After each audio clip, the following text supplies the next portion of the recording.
एक लक्षात घ्या, पूर्वीच्या काळी चालायचं मागच्या जन्मी केलं तर पुढच्या जन्मात फेडायचं. आता तसं नाही, या कलियुग आहे त्यामुळे इथे केलं तर इथेच फेडावं लागतं. किंबहुना इथे केलं असेल सुरुवातीपासून तर शेवटपर्यंत मी फेडल्याशिवाय जाणार नाही. लक्षात घ्या, ज्या परमेश्वराच्या इच्छेशिवाय एक झाडाचं पान सुद्धा हलू शकत नाही. त्यामुळे आपण जे काही करणार आहोत कर्म आपल्या बरोबर शेवटी जाणार आहे.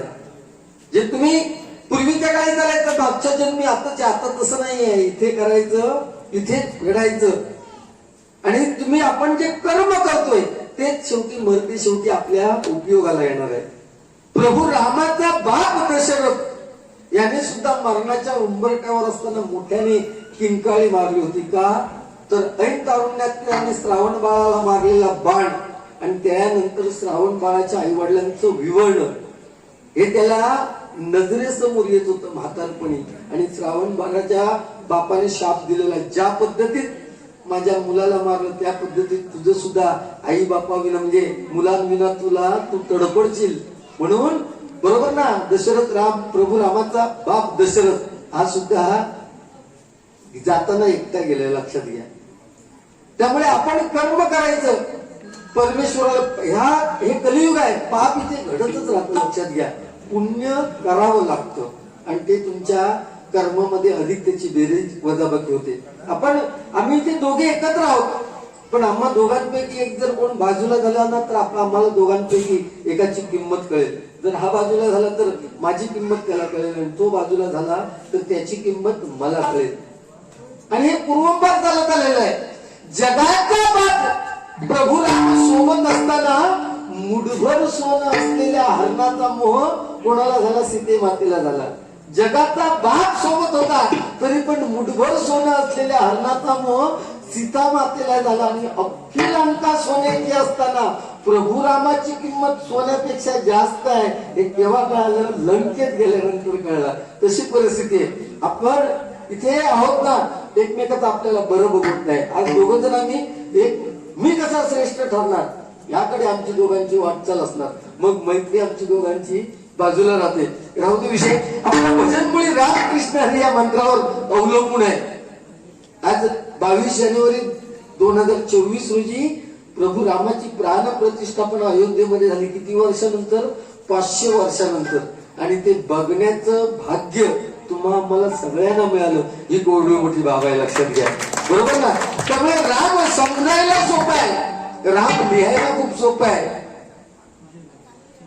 परंतु कृष्ण ज्याचं प्रत्येक अक्षर जोडाक्षर आहे तो कृष्ण शब्द उच्चारायला सुद्धा कठीण आहे.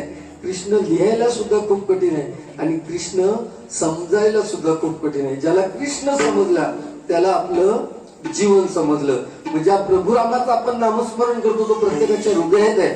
आणि त्यामुळे प्रभू रामाबद्दल एक सुरुवातीला छोटस काव्य घेतो आणि मग गजराला सुरुवात करतोय.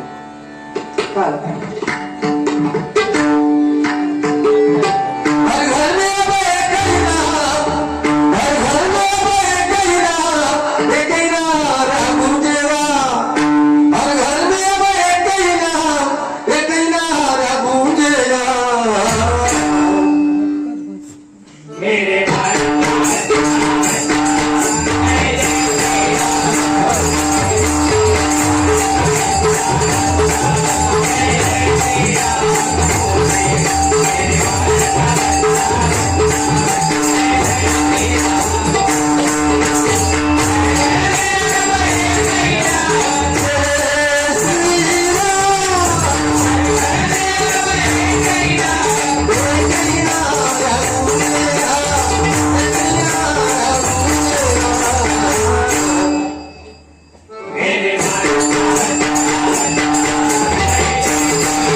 करायचं त्याच्यावर.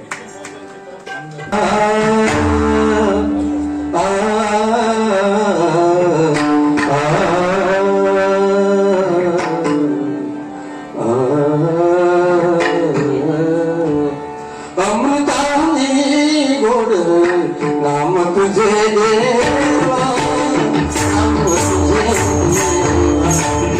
अमृतानी गोड नाम तुझे देवा, नाम तुझे देवा. अमृतानी गोड नाम तुझे